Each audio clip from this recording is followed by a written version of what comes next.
From the south of France, we've headed to the hills this week, although the Red Bull Ring rather feels like a beachside resort on the surface of the sun. It is the Austrian Grand Prix, the 32nd World Championship Austrian Grand Prix, and the 13th time we've come racing here at Spielberg. We're in the Styrian Hills, and we have a race in prospect to savour this afternoon. In the past, wins from pole, 5 out of 12 on this track. Can Charles Leclerc take a victory, a maiden victory, from his second ever pole position this afternoon? I said we're in the hills, only 32% of Austria is below 1,600 feet. And this is the beautiful sight and the 2.68 mile circuit that we're going to be racing on this afternoon. 71 laps, only 10 corners, 3 to the left and 7 to the right, 5 braking zones, and an elevation change that leaves you gasping for air if you're ever brave enough to do the run up to turn 3. In 2017, turn 1 saw the end of the race for Danny Kvyat, Fernando Alonso, and also Max Verstappen, who starts on the front row today. In turn 3, Nico Rosberg under pressure from his teammate Lewis Hamilton.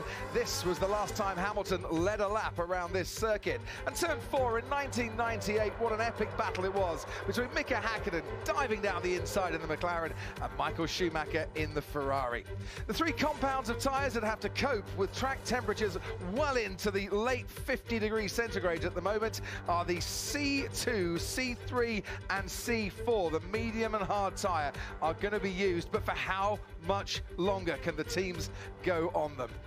Here's the starting grid then for today's race. A second career pole for Charles Leclerc. Max Verstappen has a 6th career front row, only 16 days between the two drivers. Valtteri Bottas and Lewis Hamilton, and all Mercedes second row. And behind these two come Lando Norris for McLaren, second time in the top 5 in successive races, and Kimi Räikkönen in 6th. Antonio Giovinazzi has his best ever career start in 7th ahead of Pierre Gasly in the other Red Bull. Sebastian Vettel couldn't run because of a mechanical problem in Q3. He starts 9th alongside Kevin Magnussen. His teammate Romain Grosjean at Haas starts 1 place behind, and Daniel Ricciardo in 12th.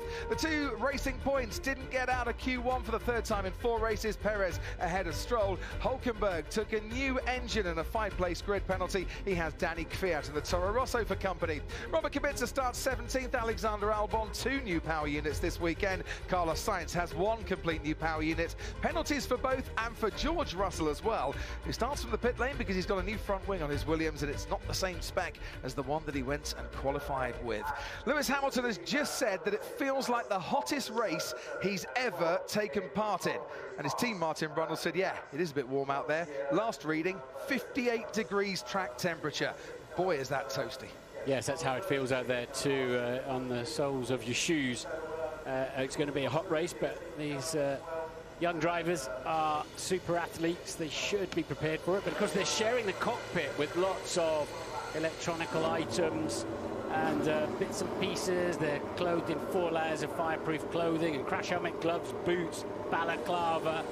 It does get incredibly hot. Might be open air, might be an open cockpit, but it's amazing how tight and how hot it gets inside the cockpit. I am really looking forward to this race. And with all that hot air that is flying around, just how close are these cars going to be able to run to each other? Just how vital is the start going to be for the likes of Verstappen and Hamilton and Bottas starting behind pole?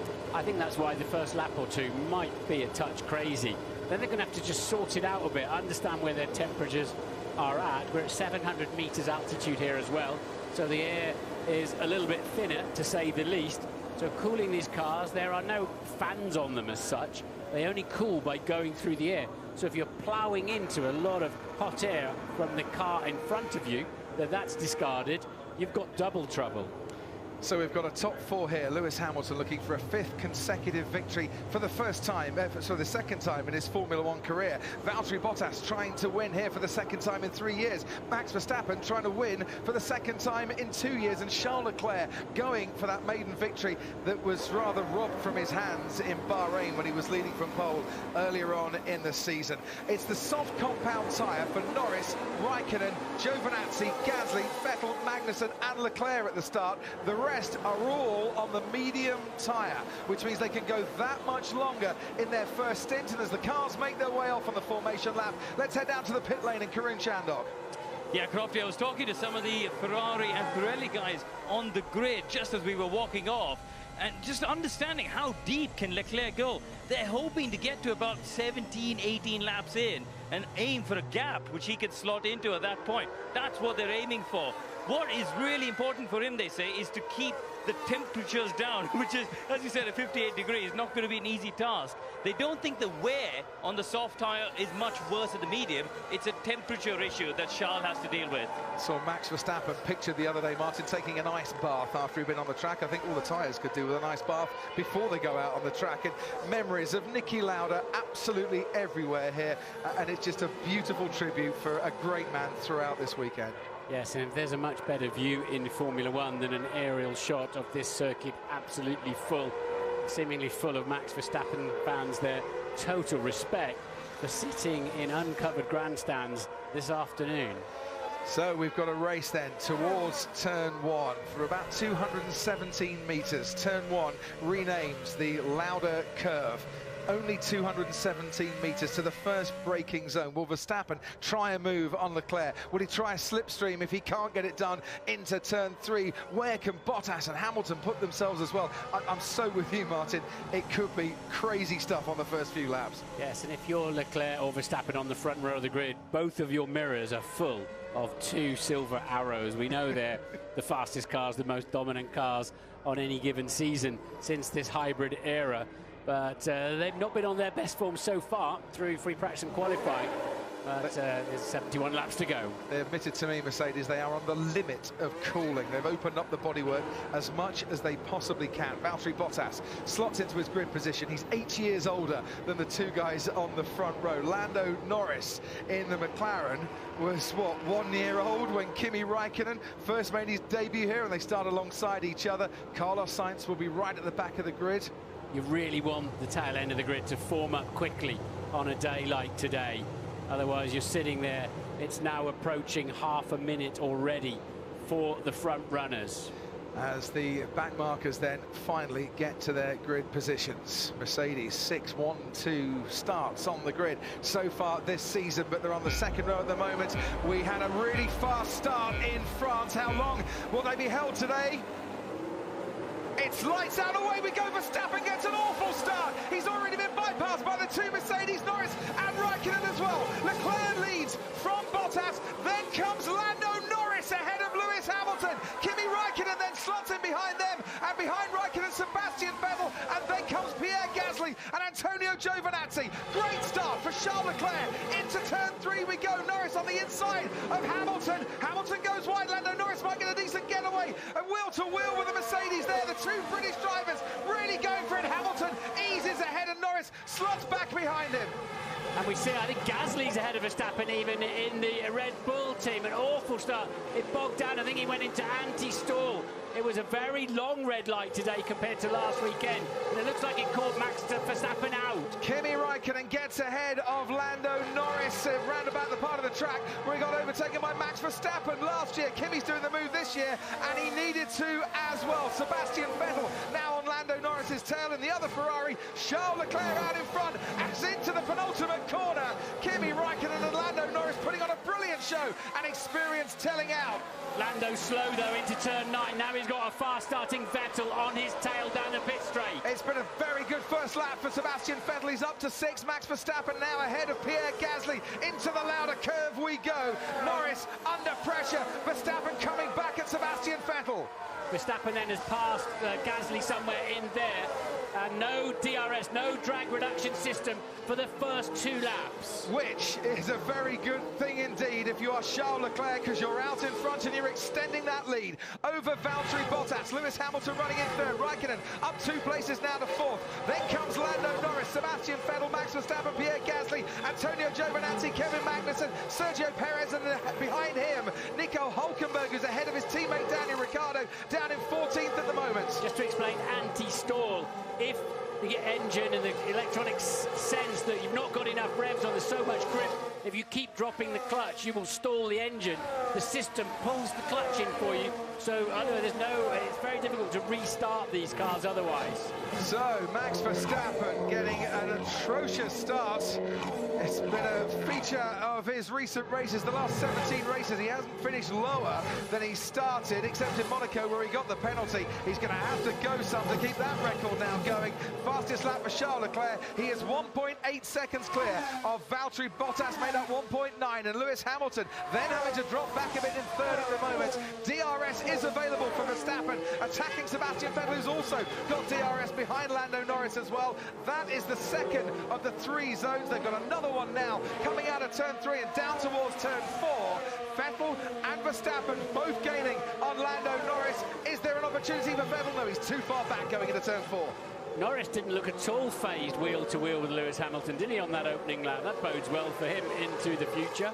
I tell you what, Lando Norris has had some bad luck on the opening lap this season. He's lost 20 places in total on the opening lap, a lot of them coming in China, of course, where they had that concertina effect with Fiat and his teammate Carlos Sainz. But he was absolutely going for it, putting up a brilliant fight, as we're on board now with Sebastian Vettel, getting a decent slipstream down towards the penultimate corner. You can see the red lights blinking on the rear wing of the McLaren, harvesting energy to be deployed on this main straight, giving that McLaren an extra boost. And already you see Verstappen moving to the middle of the track to keep his engine a little bit cooler. So was Vettel there as well, as they go into that sort of management phase. Norris then holding his own. Max Verstappen has lost more positions on the first lap today than his previous 14 races combined, as here goes the Ferrari of Sebastian Vettel squeezing past Lando Norris into turn 3, but Norris is going to come back at Sebastian Vettel now towards turn 4, and he's got DRS assistance as well. Is the McLaren going to go round the outside of the Ferrari into turn 4? Vettel brakes just that fraction later, and that saves the day, but he runs wide, and he's still a little bit under pressure in this battle for 5th place. Yeah, a wall of death around the outside of the runoff concrete there, but Vettel got the job done. And now Verstappen is right on Lando Norris's tail as well. This is where Verstappen got past Kimi Räikkönen last year, can't get past the McLaren on this particular occasion. What a brilliant opening 4 laps this has been. Leclerc leads Bottas, leads Hamilton, Räikkönen, then leads this man Lando Norris, Sebastian Vettel and Max Verstappen, Gasly, Giovinazzi and Magnussen completing the top 10 positions. That Ferrari's so fast in a straight line, isn't it? But of course he was ahead of Norris into the detection zone, so that gave Norris a dose of DRS on the way out of the corner instead. Right, Norris is looking in his wing mirrors already, thinking, right, what's coming next? It was the red Ferrari on the last lap. It is the blue and the yellow of the Red Bull on this lap. And Verstappen, with that Honda engine, now gets an extra little helping palm from behind of DRS usage as well. Well, I'm clipping a lot. Okay, stand by. And round the outside he has to go, because Norris positions that McLaren absolutely perfectly to defend once again. Clipping, it seems to be when the battery's full and you're stopping deploying power. It's a weird feeling, and you really can feel it quite strongly. I had to go in a Mercedes once, and they were demonstrating clipping to me as you're losing some of the battery power. At the rear of the field, Romain Grosjean's just got past Alex Albon and up into 16th, but he's had a poor opening stage of this race. Started 11th, Grosjean, he's down in 16th at the moment. George Russell has made his way up from the pit lane start to get past Danny Kvyat, and also Russell's teammate Robert Kubica as well, as we can look at the race start once again. And what happened to Max Verstappen? Not enough, clearly. It just didn't get away yet. I think he had to have a second go at getting the car underway, and then kept his head, thankfully, into the first corner, because that's when you start to, try to undo some of that damage immediately. On board with Verstappen. Anti-stall kicked in. It didn't go anywhere, did it? He didn't have enough revs on. So much grip. And a little lock up, but neat and tidy thereafter. And that's where Vettel got him, around the outside of T1. And that's the reaction from Adrian Newey and Christian Horner. They needed the best start of Verstappen's life, not one of the worst. I'll tell you who got a really good start, though. It was Sebastian Vettel, wasn't it? Gasly gets a bit compromised behind his teammate, but Vettel pushed that Ferrari in exactly the right place that he needed to.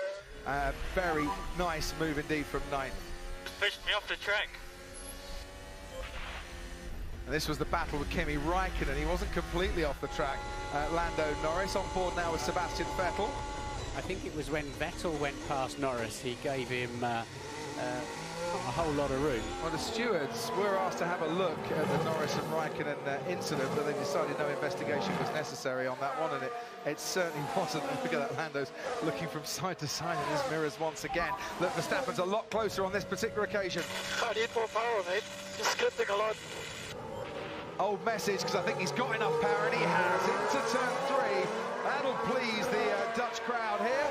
And because he was behind at the detection point still, he still maintains the rear wing open look on the Red Bull. Bit of a double whammy there for Max Verstappen. And getting the benefit of the DRS to ease him ahead of Lando Norris as he drops now down into turn 6. Those are the Max Verstappen grandstand. We'll see what's happened. They'll rise to their feet on cue and give him a massive cheer, and they're prepared to do that for another 64 laps of this afternoon's race. Next up the road, Kimi Raikkonen for Max Verstappen to pass. Ferrari engine, of course, in the back of that Alfa Romeo. But Verstappen is already, I guess, he's going to be about 14 seconds off the lead when he comes round here as we enter lap 8. His bonus, of course, is that he can go a bit longer than the 2 cars ahead of him, because they're running the soft compound tyre. But for how much longer, and will it actually make a strategic difference to him? Let's go down to Karun Chandok. Well, I think the one to watch out for is Sebastian Vettel now, Crofty, because he's got clear air past Raikkonen, as you mentioned before. 5 seconds now between him and Lewis Hamilton. But we're 7 laps in, and this is where we expected to start to see a crossover between the medium being quicker. Last time round, Vettel 3/10 slower than the 2 Mercedes drivers. Thanks ever so much, Karun. Kimi Raikkonen under pressure at the moment from Max Verstappen, running in 5th place. And whilst we're watching this, Kevin Magnussen might just be keeping his fingers crossed and sweating a bit more than everyone else in these excessive temperatures, because he's under investigation for being out of position at the start. So he could be to one side of his pit box or in the wrong pit box, but that's normally trouble. Yeah. Because if it gets flagged up, it means you're nowhere near where you should be. I'll tell you what is trouble for Magnussen, though. He started 10th, Martin. He had a decent first couple of laps, and now he's starting to drop down the field once again. I wonder if this is a usual occurrence on a Sunday. Haas struggling with overheating on their tyres. Gunther Steiner was explaining it to me. He's like, we're burning, he said, the surface of the tyre to a crisp, but it's stone cold in the middle, like a very badly done barbecue beef burger, as Verstappen has Raikkonen in his sights towards turn 3, under braking. Who's prepared to break the latest? Max Verstappen is. Kimi Raikkonen didn't put up much of a fight for the second lap running. Verstappen makes a place at turn 3, and he's now got the DRS once again to pull clear of the Alfa Romeo. Yeah, the Iceman gave Verstappen the whole freezer to himself there. Karun, down to you. Yeah, Crofty, you know, you're talking about Haas and the tyre issues. Romain Grosjean's been on the radio to the team, they just told me, saying it feels like it's raining. He's got so little grip. Except it's not raining here, it's baking hot. But last time round, Grosjean and Magnussen in the high 1:12.8 for Grosjean, 13.0 for Magnussen. That's nearly 2 seconds, 3 seconds, guys, slower than the people, you know, in the middle of the top 10. Yeah, and it's one of the reasons Carlos Sainz has just passed Kevin Magnussen as well. He's up to 14th now as he makes his charge from the back of the grid, and we watch Sebastian Vettel in a beautiful place at the moment, Martin Brundle. Lots of track to himself to pound those lap times in. Yeah, now it's about remembering this is a 71-lap race as we move into lap 10. So let's just take a note of this. Verstappen in P5, 14.5 seconds off the lead.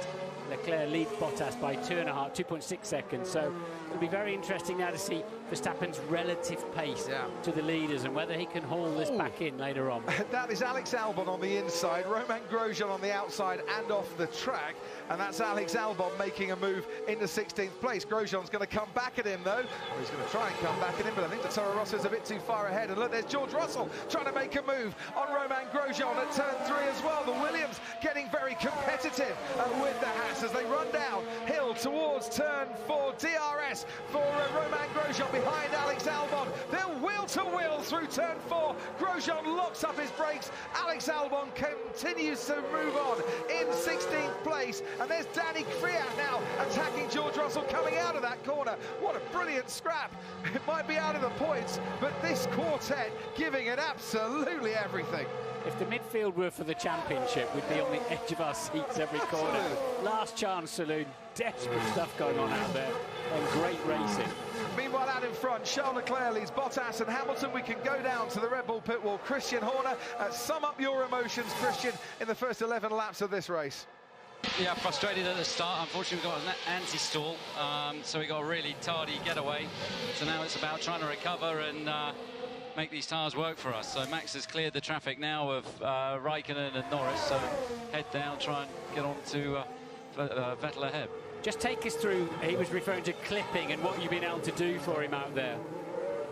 Yeah, that's all to do with the way that the energy recharges and, of course, where they use the energy on the lap. So he's now in a sustainable running mode. So obviously that's now balanced out over the course of the lap rather than using all the energy in one part of the circuit. Thanks ever so much, Christian. Back to you in a little while. Romain Grosjean was 4th here last year, and he is back up ahead of Alex Albon for the time being. And we are going to plan A.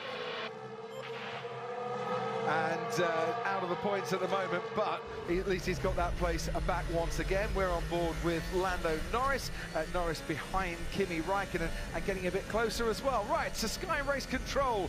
Paul de Resta, what have you got for us? Yeah, Crofty, I mean, the Ferrari drivers have been absolutely coached exactly how they are. They've got no temperature issues, even Vettel.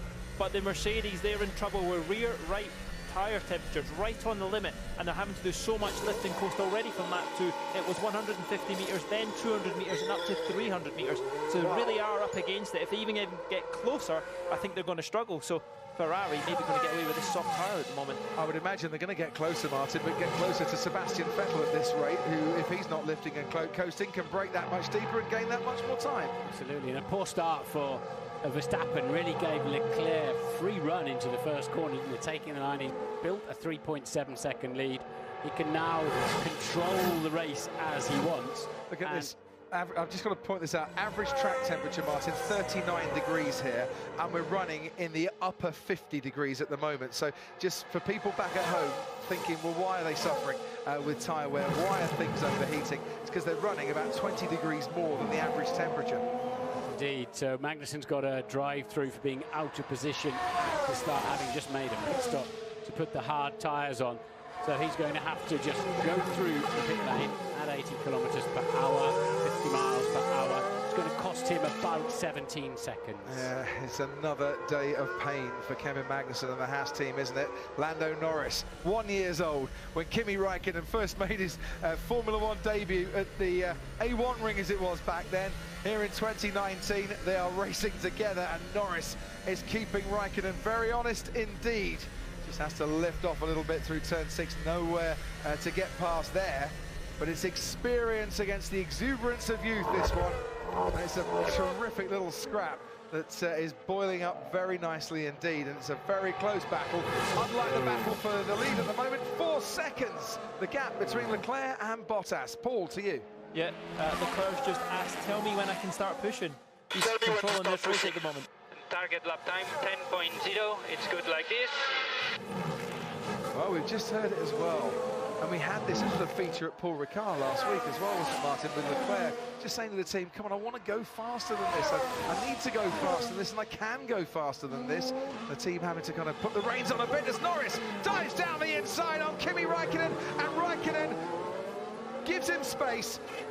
Compromised a little bit in terms of his exit, now under pressure from Pierre Gasly, but did the safe thing there and avoided any contact between the two drivers. Lovely move by Lando Norris, did absolutely nothing wrong there. I'd like to see that one again and again on the Sky pad. Yeah, Norris committed to that overtake. It wasn't half-hearted like you can get sometimes in a football or rugby tackle. He really went for it, and that's what you have to do. And that's Magnussen then. He's gone beyond the yellow line where his right front tyre should be. So actually, he's, look, right on the front edge and fractionally still in his box. He's still Could he have reversed at that stage? No, you can't reverse on the grid. Right. No, you cannot start looking for a reverse on the grid. You're in big trouble. So basically, as soon as he'd gone over there, it was a bit of a slam dunk. He was going to get the penalty. And it wasn't to one side or the wrong slot completely. Yeah. He just went... I thought as long as you didn't have relative movement, you were okay if you were still within the white box, but maybe from another angle he was a bit outside the box. The rear view from Kimi Raikkonen's Alfa Romeo. That's Pierre Gasly under brakes there, getting very close indeed. Nice late on the brakes, Pierre Gasly. Karun, down to you. Yeah, just been watching Sebastian Vettel's pace, guys. You were talking about the lift and coast Mercedes need to do. Vettel steadily taking 2 or 3 tenths out of those drivers now. The lead, Hamilton over Vettel, just over 3 seconds. So he's taken 2 seconds out of him from the last 5 laps. He's getting there, he's chipping away at it. So the Mercedes, Martin, on that medium tyre, having problems with overheating. Is that the sort of information that might influence those at Ferrari and those at McLaren and Alfa to go onto the hard tyre for their next stint rather than put those mediums on? It may well do. I would imagine Ferrari will hope to run longer, see somebody else. We've seen Magnussen go out on them, but he's got a drive through. So the only man on hard at the moment is Magnussen. They'll hope they can see a few more out there and get a bit of intel on what might be going on. But Leclerc at the moment clearly has got all the pace he needs to control the race and get as far as he can. Mercedes are not pushing him. They can't push him and overstress his red mark soft tyres. Lewis Hamilton saying yesterday in qualifying, we haven't got the Ferrari pace on the main straight. We're not quick on the main straights at all, or on the straights whatsoever. And Raikkonen's got DRS as he bids to reclaim 6th place from Lando Norris. And Valtteri Bottas has stopped now to about 3.7 seconds behind the race leader as Lewis Hamilton locking up going into turn 4. And what happened, I wonder, at turn 1 as well? Just straddling that curve a little bit, but it's flat enough so you don't lose time by doing that. Yeah, but you can hear the amount of torque that he's demanding to accelerate towards turns 2 and 3 as this transmission bounces. Incredible amount of energy going through there. Max Verstappen has just set the new fastest lap of the race, at 3 tenths faster than the race leader Charles Leclerc's last lap as well. Blue flags are being waved for Kevin Magnussen. He's had his drive-through penalty and is the only one of the drivers to be lapped so far. In the opening stages of this race, we're on lap 17 of 71. It's looking pretty good, isn't it, for Charles Leclerc at the moment? Yeah, and so we'll keep an eye on Magnussen's times. I mentioned Verstappen was 14.5 behind when he cleared the traffic. Yeah. He's still 14.3 behind despite that new fastest lap. Medium tyre, Lewis Hamilton in 3rd place at the moment. He's been 1st or 2nd in every race so far this season. He's got some work to do to try and keep that particular run going, and once again into turn 1 he's really struggling to keep that car to the right hand side of that yellow curve. Yeah, the twisting forces going through your transmission and drive shafts there is quite high, to say the least. There'll be a few people in Brackley, where the team are based, watching this behind a pillow, I'd imagine. And push hard, they're doing well. Sebastian Vettel looking for his 50th podium for Ferrari this weekend. He's 1 spot off the podium places at the moment. Turns 32, of course, next Wednesday would dearly love a storming drive from 9th on the grid to a podium finish as we ride on board now in the Red Bull of Pierre Gasly. Kimi Raikkonen may be starting to struggle on his tyres because Gasly has reeled in the Alfa Romeo on this lap, pulls out from behind the rear wing of Kimi Raikkonen. Brake dust coming off the front right tyre of that Red Bull as he slams on the brakes into turn 4. Neatly done there by Kimi Raikkonen to keep that Alfa ahead of the Red Bull. Yeah, Gasly was always going to be driving into a wedge, a disappearing wedge there. Looking at the tyres on the Red Bull, of him, anyway, they don't look particularly good, it must be said, as Vettel now goes fastest, as they're now beginning to use the full potential of the fuel and tyres that they have. Karun Chandok, as we watch this replay, down to you. Yeah, Gasly had a good go around the outside. Didn't quite work for him, did it? As you said, Martin, the Ferrari drivers able to use the pace. Bottas last time round 7 tenths slower than anything that Vettel had on that last lap. So that's a massive delta between the two drivers. Just thinking about the tyres, to answer your question, on Friday Ferrari were not quick on the hard tyre. They've kept a new set of mediums and a new set of hards, so they have got options.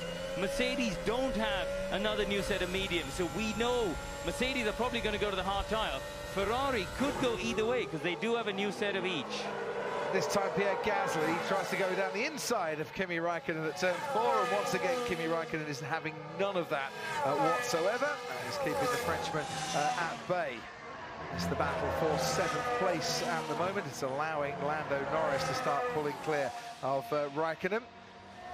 So Magnussen doing a 1:10.1, running last, but on the hard compound tyre, which seems pretty handy. Just dropped back to a 10.4 now. He's in free air, so he's nothing to distract Magnussen's lap time.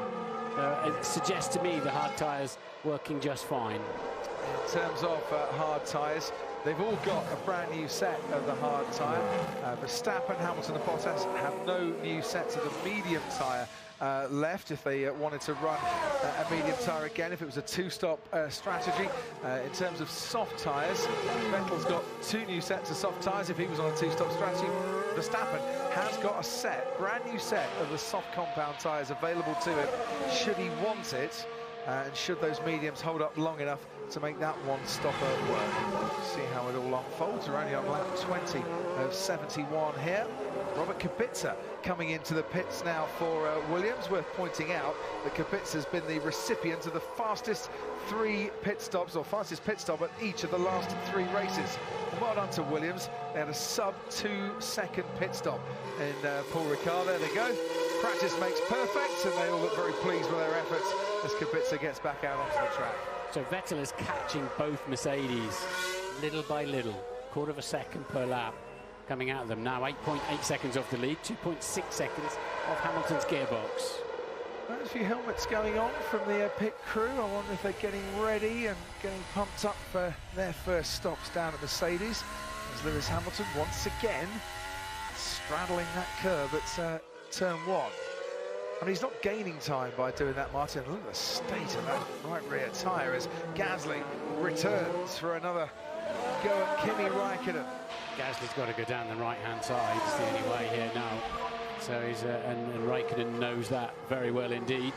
Well, he's going to have to go the long way round once again. Kimi's positioning that Alpha in exactly the right place there. I think he knows it's coming, and I'll tell you what is coming. As you can see there, the Mercedes pit crew out, Valtteri Bottas into the pit lane, and Sebastian Vettel, they might have done the dummy down at Ferrari. No, they haven't, because Sebastian Vettel is coming in too, and that is a very neat move indeed by Ferrari, because by pitting Sebastian Vettel then, that they're not ready for him. Well, it kept Bottas stationary for longer, but they weren't ready, Martin, with the tyres, and whatever ground they made up by coming in when they did, they then lost by a very lengthy pit stop, 6.1 seconds. Vettel was stationary for. The tyres weren't unwrapped out of the blankets. They just weren't ready for him. Hope they're nailed on properly. Well, we'll soon see. But that could have been a brilliant move there, because when Vettel pulled in, Bottas was absolutely had to hold him. Had to hold him, losing time. But you could see they were sort of preparing the rig, and then all of a sudden you could see the red nose of the Ferrari in the pit lane, imminent. So it was a very late call, Karun Chandon. Yeah, it really was. I was watching it, and as you said, Martin, the guys had come out to just move the airlines, it looked like initially, and then mechanics came running out already when Vettel was in the pit lane. No such dramas for Leclerc. They are ready and present for him. Hard times going on, so Ferrari have shown their hand. But I think it's a massive misjudgment on the Vettel side, because he's ended up behind Norris, Raikkonen and Gasly. So that gap wasn't there for him to pit at that stage. Yeah, so Sebastian Vettel suffering now and stuck behind the Red Bull and the Alfa Romeo. Neat stop for Charles Leclerc, as we can watch once again. Look, they were still running out with the tyres when Sebastian Vettel was there and stationary. That's not what they normally train for. Down at Ferrari, very unusual not to see the tyres there ready and waiting when the driver comes in, and they are utterly furious with themselves in that pit crew, because their man was stationary for 3 times longer than he would normally have wanted to be. Now, Gasly gone already. I was going to say, dispatched, I should say, for Vettel. Come on, push on.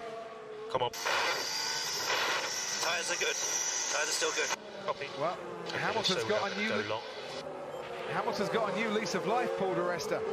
Yes, exactly what I was just going to come and say to you, Crofty. I'd heard it before, a lap before, and they're saying go. But what's happened since then? Already they've had to tell him to try and reduce the pace a bit, because pushing that hard has put the temperature outside the window again. Yeah, I wonder if he's got the message though, because we can see the pit strategy battle here with Hamilton still to pit. It was at about 16%. It's now at 22%. As into the pits comes Kimi Räikkönen, and that now frees up Sebastian Vettel. Yeah, but it really compromised Vettel, because the pit entry is the same apex as the very fast turn 9, and Vettel had to get out of it and wait for Kimi to take the tighter line. So 26% chance of Lewis Hamilton overtaking his teammate Valtteri Bottas. If he is slowing down a bit, it's still keeping him on course to leapfrog his teammate in the next round of pit stops. Well, when he next comes in, 2.6 seconds stationary for Räikkönen. That's a decent pit stop for him, and it brings him back out into this race in 15th place ahead of Romain Grosjean. Martin. Bottas has now lapped Magnussen, relapped him, so he's now clear to chase after Leclerc. Hamilton leads, of course, having not stopped. Lewis Hamilton leading this race for the first time since he won it in 2016, and already Charles Leclerc in this race so far has led in Austria more times today than this man, Sebastian Vettel, has in his entire career. Vettel, a few laps ago, getting past Pierre Gasly after his pit stop delay brought him back out behind the Red Bull. So it confirms, doesn't it? You know, qualifying, especially if they'd have both been on the front row, the two Ferraris, taking the soft tyre for Q2 for their starting tyre hasn't hurt them at all, because everybody has to react to those early pit stops. The ones that haven't reacted so far, Hamilton and Verstappen, going that much longer and haven't pitted yet.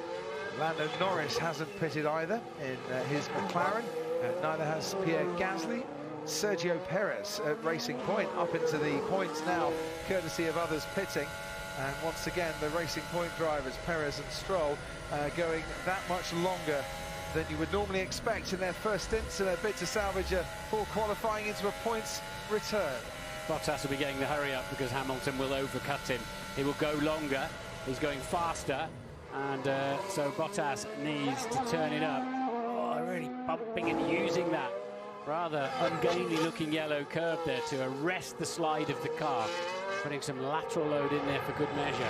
Antonio Giovinazzi was running up in the points places, has pitted and is back out again on the track now in 10th. This is Hamilton into turn 1. Oh, that wasn't deliberate, that, was it? Got all crossed up into the Niki Lauda curve, and the curve maybe coming to his aid. Now, you would imagine it's for Gasly, these tyres, they are. So Pierre Gasly now stopping, and I'm just looking to see where Giovinazzi and Räikkönen are. They're just coming around the final corner now. Also Lando Norris stopping as well. Norris will come out ahead of Kimi Räikkönen. Gasly has the inside line here. Can he get back out onto the track ahead of Kimi Räikkönen? No, he can't. The Alpha goes through, and his teammate, Räikkönen's teammate, Giovinazzi, stuck behind the Haas there of Romain Grosjean, as he now pulls out from behind the rear wing of the black and gold Haas and takes 14th place. So the stop for Gasly brings him back out behind Kimi Räikkönen. The stop for Norris has him ahead of Kimi at the moment. Hamilton 19.6 seconds ahead of Bottas. That's pretty much on the numbers for a pit stop, isn't it? If Hamilton pitted right now, they'd be side by side, I reckon, as he exited the pits.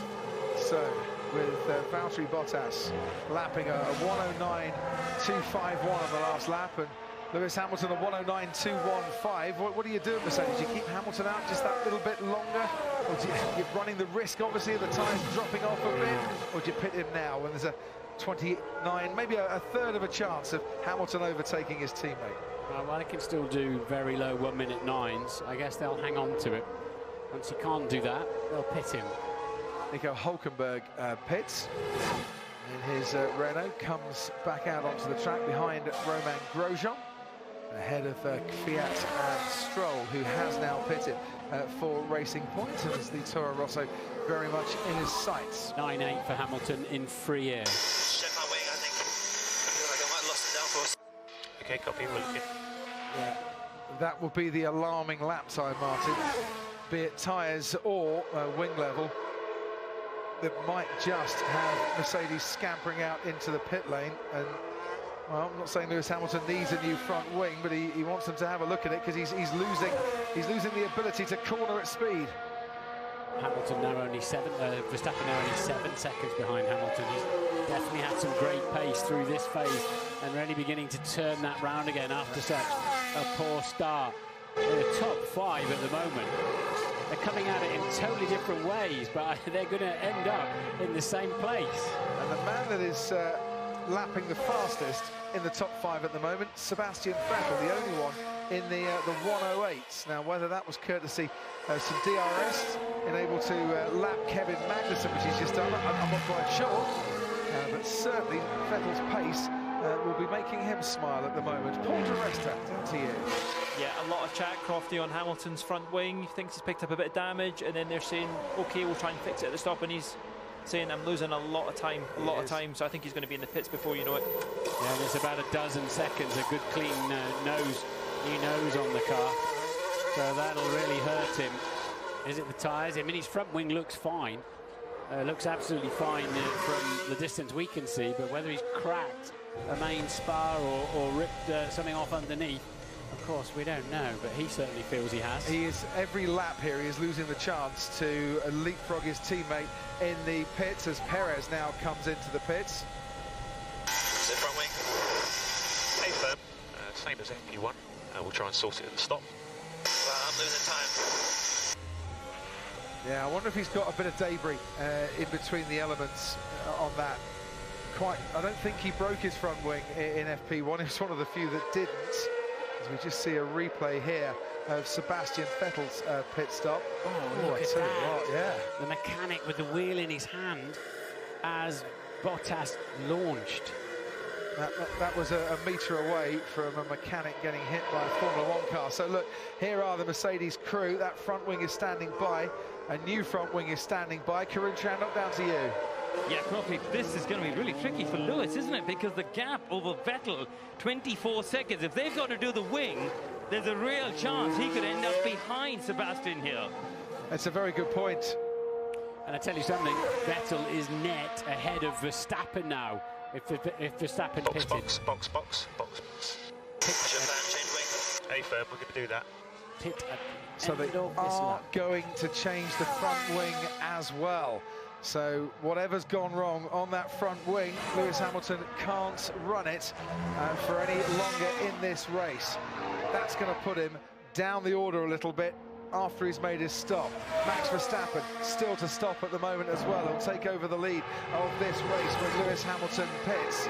Because his lap times at the moment, I don't think they want to be bringing him in, although the Ferrari is starting on fresher tyres, of course, to reel him in somewhat. The Ferrari of Vettel, I should say. Whatever's broken in that front wing has been costing him 3/4 to a second per lap.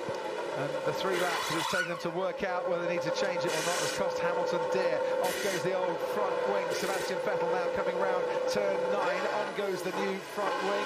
At 80 kilometres an hour, Lewis Hamilton will now start to trundle down the pit lane as Sebastian Vettel blasting out of the final corner here at round about 130 miles an hour. Makes his way along that main straight. There is Sebastian Vettel through the Lauda curve and a long way towards turn 2 and 3 before we see Lewis Hamilton coming out off the pit lane after his pit stop. So costly. Good effort from the Mercedes team. 11 seconds it was showing as the total pit stop time. But even so, very costly indeed, and Sebastian Vettel being told to get a move on by his team, setting a new fastest lap of the race. The chase is on now for Hamilton against Vettel, and leading this race, Max Verstappen, who always felt he had a chance of leading this race, but a very poor start. Well, the anti-stall kicked in and the car got bogged down. Has seen him take 31 laps to get back into the lead of the race, but he hasn't stopped yet, remember. Verstappen is only 17 seconds ahead of Vettel. He'll lose a place now that he's pitting.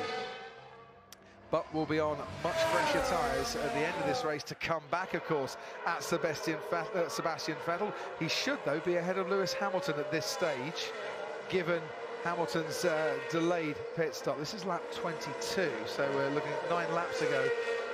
Did Lewis Hamilton damage his front wing going over some of those curbs, Martin? Max is in and out while we're watching this. And, well, we've seen Lewis really pushing it hard, haven't we, against that turn 1 curve. I was more looking at the back end of the car for the transmission, to be honest, and listening to it. But certainly something's cracked. I mean, you couldn't see anything, you know, visibly broken or completely missing, could you?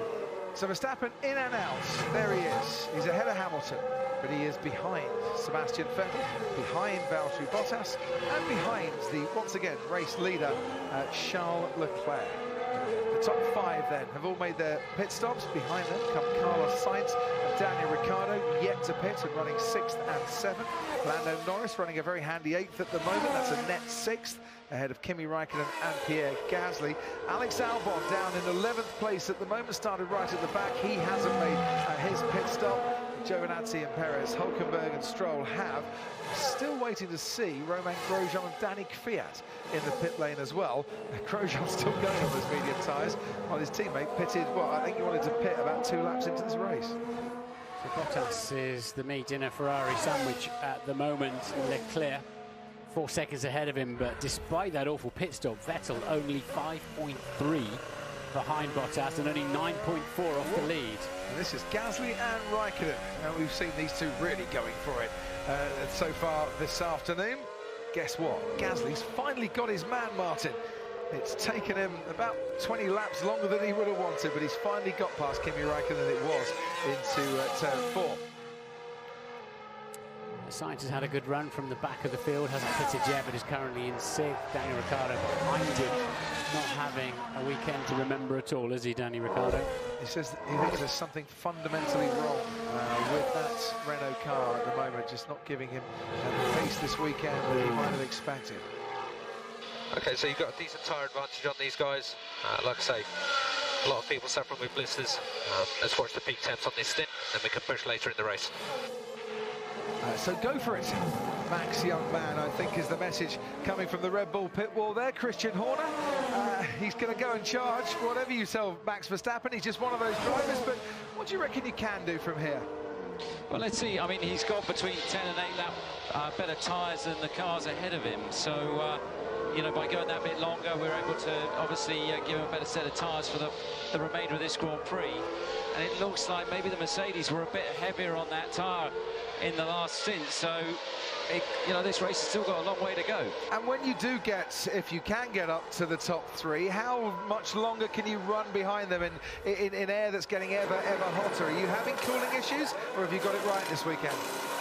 I seem to be okay at the moment. I mean, brakes up, getting a workout round here. I mean, Pierre following Raikkonen that hard obviously gave his brakes a bit of a hammering, but as the fuel load comes off, the cars get lighter, that becomes less of an issue.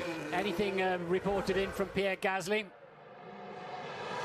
No, he's obviously asking for more power, usual stuff, but no, now he's just got to get his head down and try and get after Norris ahead while looking after his brakes and tyres.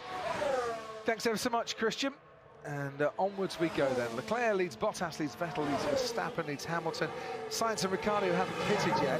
Interestingly, Lando Norris came in for his stop mask. I didn't initially catch the tyres that he was on, but he's running the medium compound is Lando Norris, of which he had a brand new set.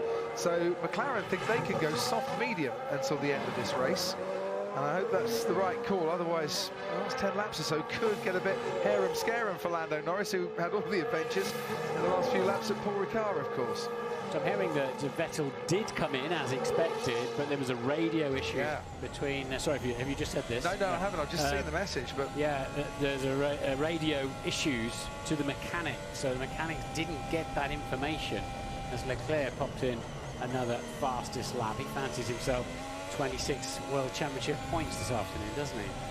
I'd rather get that feeling. It's like Bahrain all over again. He just looks so composed and in control out in front. I hope from here on I should say, for Charles Leclerc's sake, that we don't get a repeat of Bahrain. That was very cruel indeed. He finished on the podium, one of 3 third-place finishes he's had this season, but it could so easily have been the win, and it not been for those engine problems.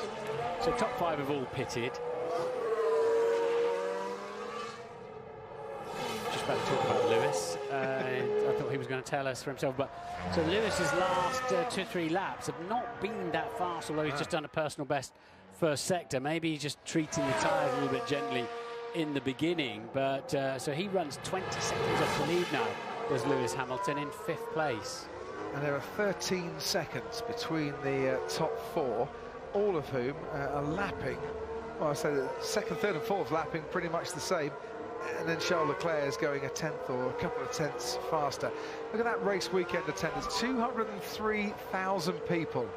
So Lewis, current race forecast is for the field to bunch towards the end of the race. So you pull up towards the back of Leclerc. So just make sure we're there at the end of the race. There could be opportunities. 203,000 people here this weekend, mainly wearing orange. It seems to be the colour of the Red Bull Ring this weekend, and if Formula One is in a crisis, nobody told the fans here. It's been a brilliant atmosphere from start to finish, and we're getting a very, very good race indeed, which, as you just heard from Peter Bonington, the race engineer for Lewis Hamilton, has got a long way to go yet, and we might just see these fields converging in the last few laps. Well, he's probably thinking there then that Leclerc's tyres are 8 laps older than ours. And it's going to come to us. Stay patient. Keep the lap times pumping in. It's not all over. Yeah, great festival feel, Martin, to the Red Bull Ring this weekend. And in 2 weeks' time, we'll have yet another festival of Formula One as well, as we all head off to Silverstone for the British Grand Prix. I hope you can join us. If you're not coming to Silverstone, there are a couple of tickets left. I don't think many. Record ticket sales so far. If the sun shines like this, there is nowhere in the world you want to be than Silverstone on British Grand Prix weekend.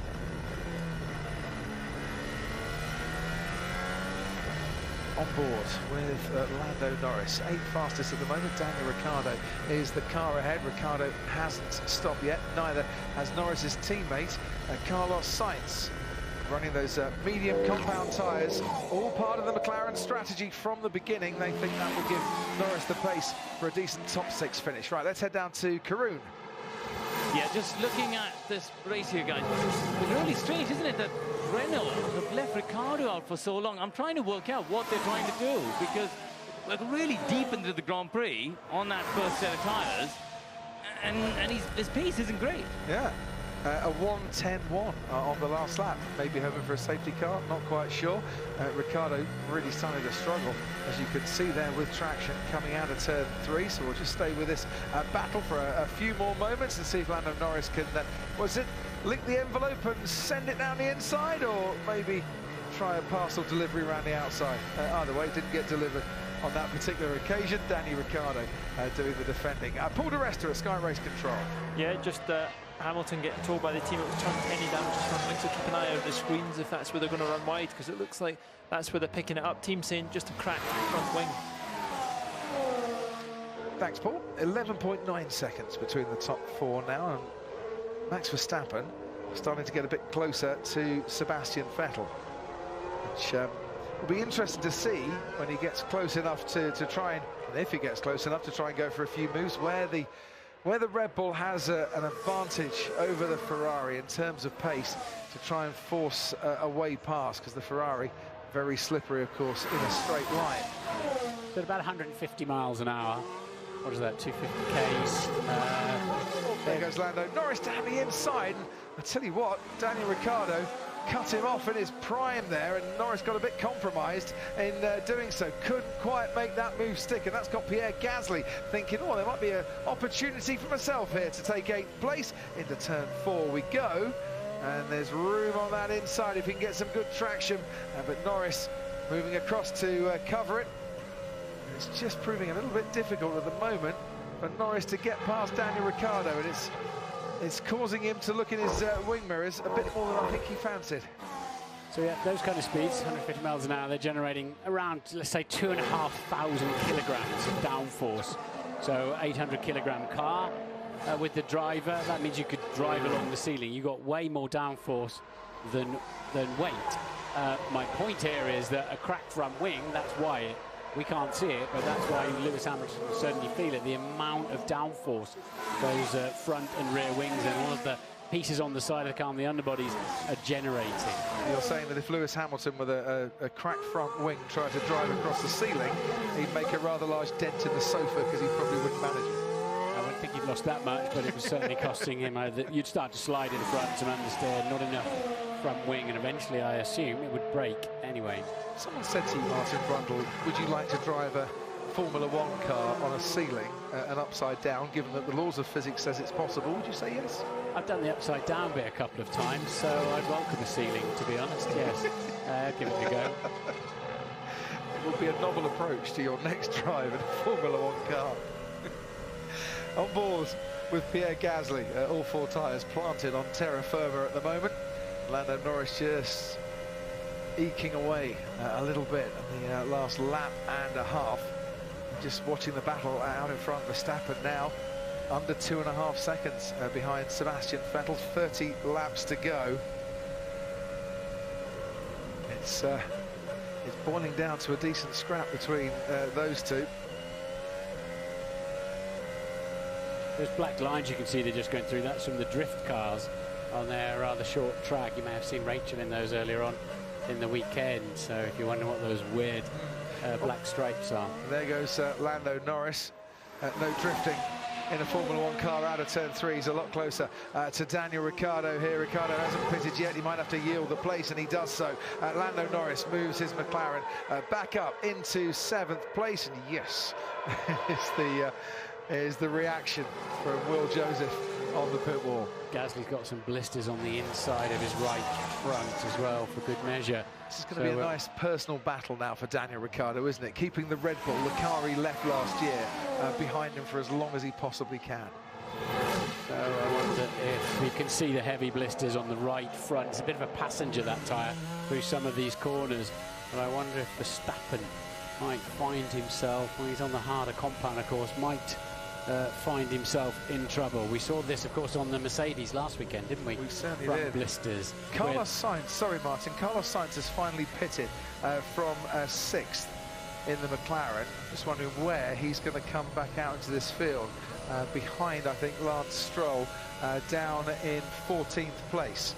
So he's got 4 or 5 places to make up on fresher tyres towards the end of this race, and he comes back into the field, Carlos Sainz, just at the back of that particular pack. Karun, down to you. I didn't expect you to be coming down to me, Crofty. Apologies. Sorry. But yeah, no, just look at that blister there on the inside front on Gasly's tyre. He also had that. I'll just pop down a Red Bull actually to find out. But he also had that on the first set, I think, earlier in the race. So for whatever reason, either the style he's driving, the line he's driving, or whatever, but for some reason he seems to be developing that blister on the inside front, maybe setup, on his car more than on Max's car. Yeah, and it's the hard compound tyre, so it's the most durable one out there. Well, hopefully we'll be on board with Max at some point. Right, Paul di Resta at Sky Race Control. I've just been quietly listening here, Crofty. I can't quite understand. I'm listening to, the 2 Ferraris team radio. I'm listening to Verstappen. Lewis is complaining quite heavily about the amount of lifting course, 400 metres, and the team are saying everyone else is in the same situation. I haven't heard anybody say the Ferraris are a temperature. So I think if Mercedes were up front and the other guys were pressuring them, we'd be really up against it.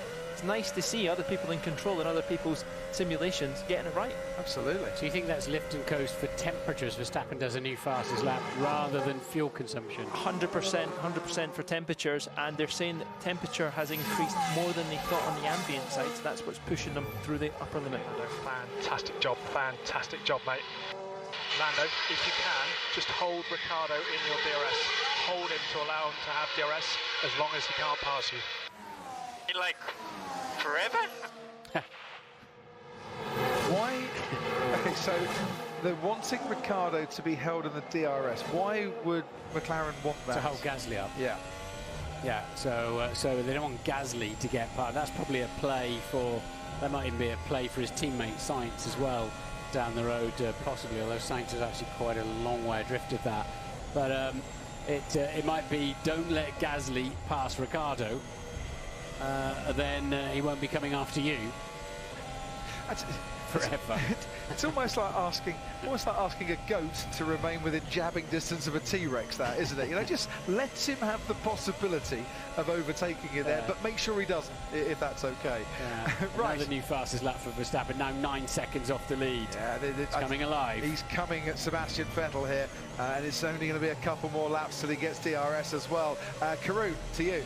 Yeah, I was just looking at that, Coffee, because the last couple of laps, he's taken 3, 4, 3/10, you know, the last few laps, in fact. This time round, a full half second out of Sebastian Vettel. The gap now, only 1.6. It was, guys, over 4 seconds after the stops. And, let's not forget, Verstappen's tyres are 10 laps newer than Sebastian Vettel's. He is still very much a force to be reckoned with, I think, in this race.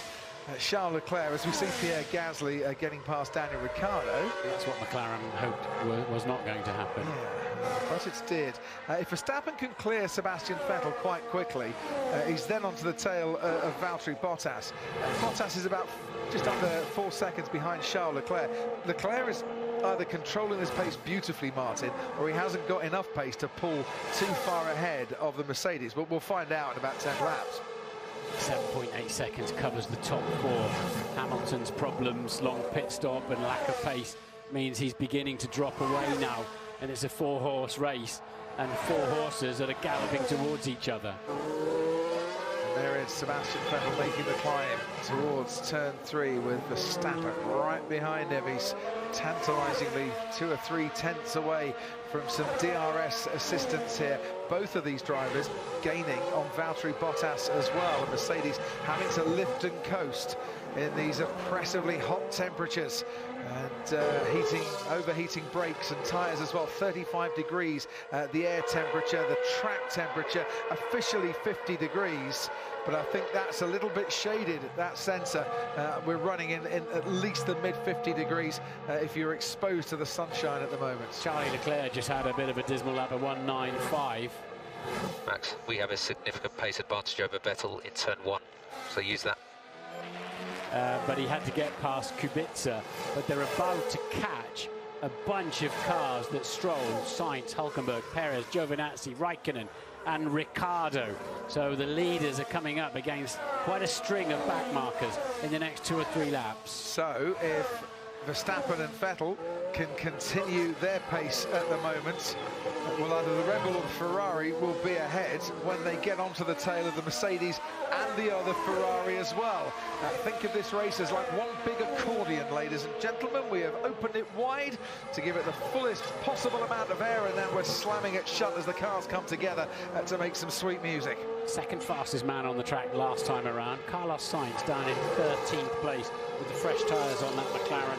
He's got to fancy some World Championship points from the back of the grid. Absolutely. Laps so far: Albon, Grosjean, Kvyat, Russell, Magnussen and Kubica, who's sadly for him running last, and Daniel Ricciardo finally gets to get rid of the tyres he started this race on and can come in for his pit stop in this race, and he'll come back out behind the racing points of Lance Stroll. And here goes Max Verstappen now with DRS on the main straight towards Sebastian Vettel. Pace advantage into turn 1. Verstappen is able to brake that much later than the Ferrari, and now he is very much in the slipstream. The man who started on the front row with the Ferrari ahead that started in P9. He's getting a great slipstream up towards turn 3. He's not quite close enough to make a move into that corner, but with more DRS to come, because there are 3 zones here, not 2. Is he going to make a go of it? Down into turn 4. He's going to have to go round the outside. Sebastian Vettel manages to cover him off. Verstappen looks to switch back early down the inside, and I tell you what, he's going wheel to wheel down the hill here until Vettel just about covers him off. Verstappen got so much more grip though, remembering that Vettel came in the pits 10 laps earlier than him. So you can see the advantage that Verstappen's got in the Red Bull. He's suddenly seeing a chance of a podium. And out in front, Charles Leclerc and Valtteri Bottas starting to get a pace advantage once again. Come on, mate, let's get it done early. Let's do it. As here we go, ladies and gentlemen, for Hot Shots Part 2. This is Verstappen on Vettel once more into turn 1. He's just going to have to sit behind the Ferrari once more. Now it's the blast, isn't it? From the Lauda curve all the way up towards turn 3. Verstappen in hot pursuit, 200 miles an hour, and he's gaining on Sebastian Vettel under braking. Wants to put himself in a great position. And he is super tidy through the apex of what's turn 3. Somehow he's got to get it down the inside, the right-hand side. Well, here he goes down the outside once again, but he's going to try and switch as he did on that last lap. Vettel's got him covered on that particular occasion. I'm with you, Martin. He needs to go inside early to get that move done. Yeah, Vettel's a bit too wise for that. But they're saying get it done early, Max, because they know that his car will start to overheat in these conditions. How many more laps can he run so closely behind the Ferrari of Sebastian Vettel? Out in front, it's a 4.3-second gap between Charles Leclerc and Valtteri Bottas. Leclerc just moving ahead once more, and he's getting his foot down to preserve that lead. Right, here comes Verstappen, hot shots part trois, as it were. And there's just a few car lengths in it as through the Lauda curve he's much closer. It's like Hamilton and Rosberg in 2016 all over again on those last few laps, but this time it's a Ferrari and it's a Red Bull providing the excitement. Verstappen is going to send the Red Bull ring absolutely crazy if he can make this move. And out of turn 3, now he's got a very good chance indeed. There's one car length in it as Verstappen goes round the outside again, and this time before the corner arrives, Max Verstappen is up into the podium positions, and they absolutely love that in the grandstands. He got such fantastic drive off turn 3, and with the DRS could simply drive past the Ferrari. And now he can set about Bottas, who's 3 seconds up the road. Right, you can hear the cheers all the way around the Red Bull ring for that. Get it, boys. Yes, boys, come on. Yes, boys, indeed. And Sebastian Vettel is pitting. So Verstappen's just got past Sebastian Vettel into the pits for a new set of soft compound tyres, I would imagine, comes Sebastian Vettel. Right, it's a free pit stop, Martin. Yeah, that'll bring him out. He should be just ahead of Lewis Hamilton with that one, which gives him a chance of the fastest lap. And then if they do start running out of tyres towards the end of the Grand Prix, where's Hamilton? He's long gone, actually, isn't he? But if they do start running out of tyres at the end of the Grand Prix, Vettel will be sitting pretty. So Ferrari still trying to salvage something from the race and switching Karun Chandhok to plan B. Yeah, that's right, Coffee. It wasn't a free stop because he obviously gave up track position to Hamilton. So I was watching it, being a little bit surprised, but I think what you later said, they've tried to roll the dice and think, well, let's do a two-stop and see if other people get into trouble. However, 20 laps on a new set of soft tyres against Hamilton on 20-lap-old hard tyres, 8 seconds between them, he should catch back up, shouldn't he? Well, he should. 25 laps, say Pirelli, for the life of these soft tyres, but obviously with less fuel on board, the car's a bit lighter. That might help. That's going to be a cracking battle as well. As we see this replay once more, Verstappen on Vettel, and it was that exit out of turn 3, Martin. The move was made before the braking boards came into play. Yeah, he had so much more grip, didn't he, on the apex, so he could pick up the throttle early. He rotated his car earlier and just got great drive off the corner, and Vettel could do nothing about it. Verstappen is now just over 1.5 seconds behind Bottas. Yeah, it's not taking him long to catch Bottas, Paul. Yeah, well, all that's gone on, Crofty. What I was going to talk about is Carlos Sainz up to P9 and charging his way towards Kimi Raikkonen. Gasly and Norris not much further up the road as well with those fresh tyres. I did fancy Carlos Sainz for a points finish today because the pace is there in that McLaren car. And after Friday, he was saying to me, look, I'm a bit disappointed because I'm taking the engine penalty, but I'm really stoked by the pace that we have in this McLaren car at the moment. And it's great to see, not just at Paul Ricard, but here as well, McLaren bouncing back. Now let's kill it. So off he goes, and there's Valtteri Bottas, and there is Max Verstappen down the main straight. Bottas had a bit of DRS, didn't he, to get past Lance Stroll? And so should, I imagine, Verstappen now. Yep, the gap was he in the zone? No, he wasn't. He didn't quite catch it, did he, against the back? He will he? He won't. He wants to try and stay behind him when he crossed that white line. See if he gets DRS or not. See if he can open his rear wing. We'll see now. He did. He stayed. That was quite. Well, It looked to me like very smart thinking. Verstappen knew he needed to be just behind the racing point as they crossed that detection point. So Verstappen is rewarding those that have made the very long journey from the Netherlands here to the Red Bull Ring and Spielberg this weekend with some great excitement. It's excitement that I'm sure he would not have wanted at the start, and he's making his way back through the field because of that start where the anti-stall kicked in. He got bogged down and lost so many places, but he's on the fringes of the top two now. He's only 6 seconds off the lead. I wonder what Charles Leclerc is being told. Just maintain your pace, Charles, everything is okay, or is he being told, yeah, Verstappen's going to be coming at you in a few moments, if and when he can get past Valtteri Bottas. Now, as they crossed the line, there was exactly 1 second difference between Bottas and Verstappen. Bottas had just put in his fastest lap of the race so far, and DRS not quite available for Verstappen, but I dare say it will be on this particular straight here. It looks like the Red Bull of old, doesn't it, where they can really crank the car in and rotate it around with good front end grip.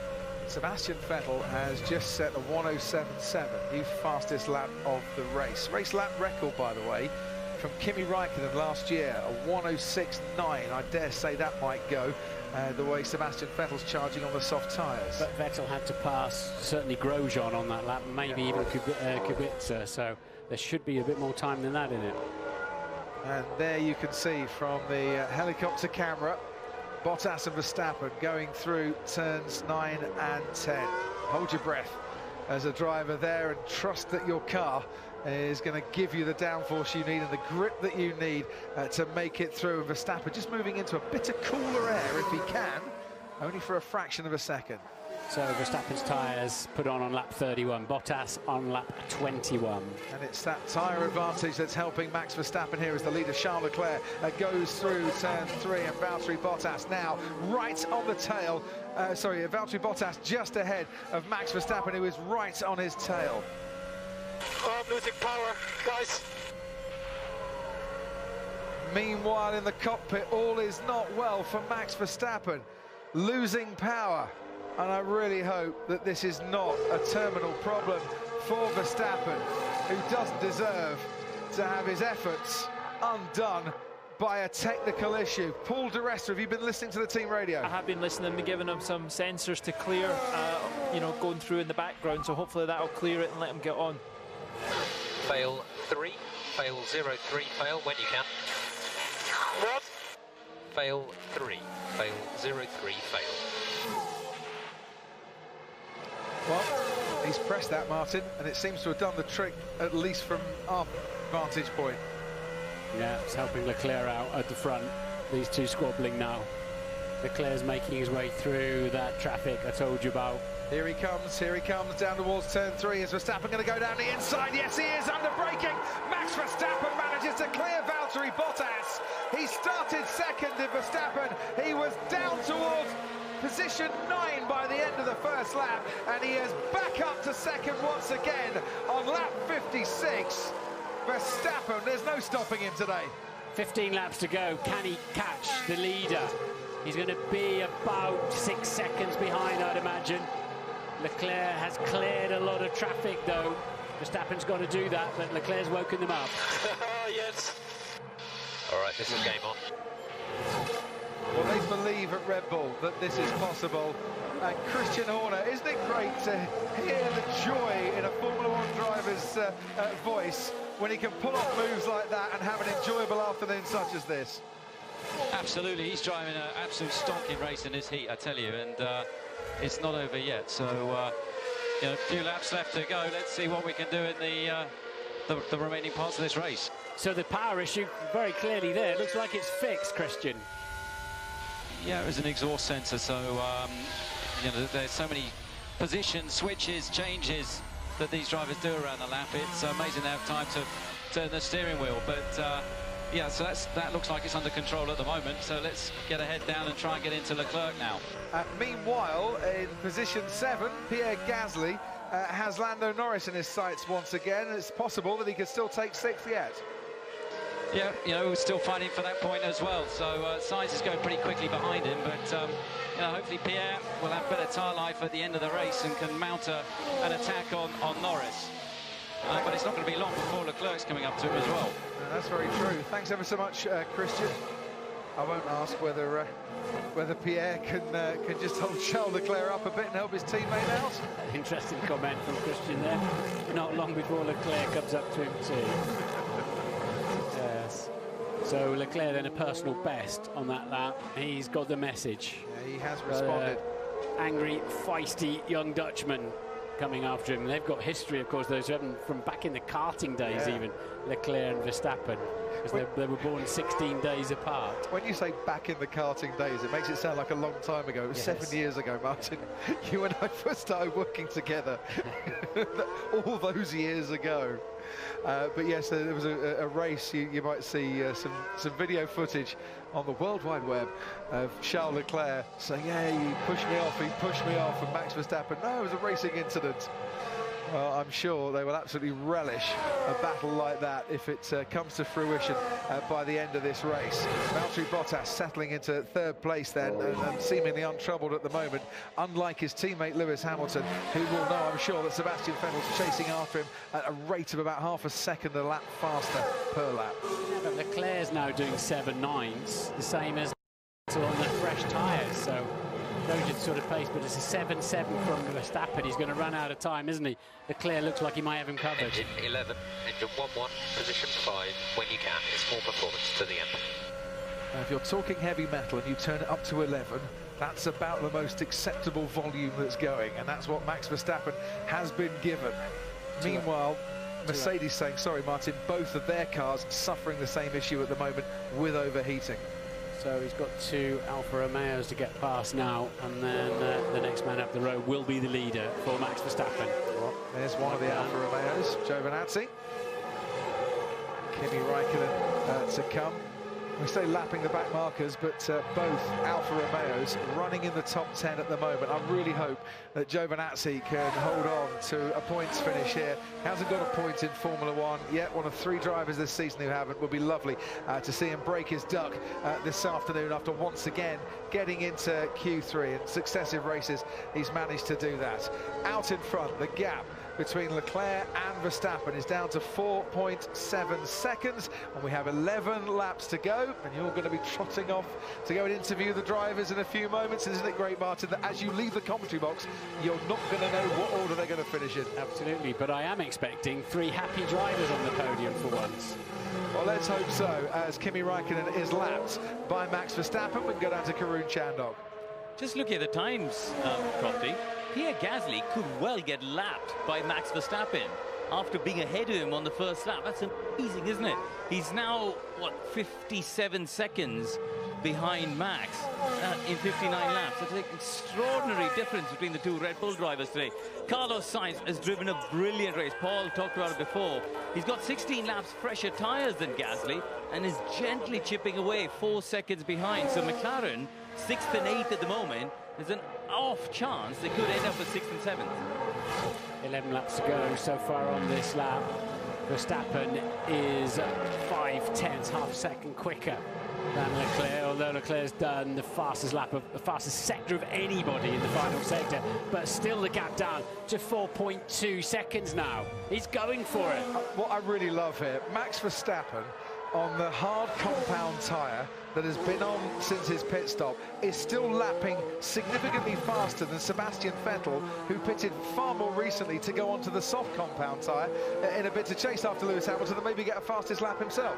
Well, remember what I said on the grid, opening on my grid walk, you know, here's a glimpse of the future of F1, the youngest ever front row in Formula 1 at 21 and a bit years old. Well, is it a glimpse or is it more than that? These 2 have been outstanding this afternoon, Leclerc and Verstappen.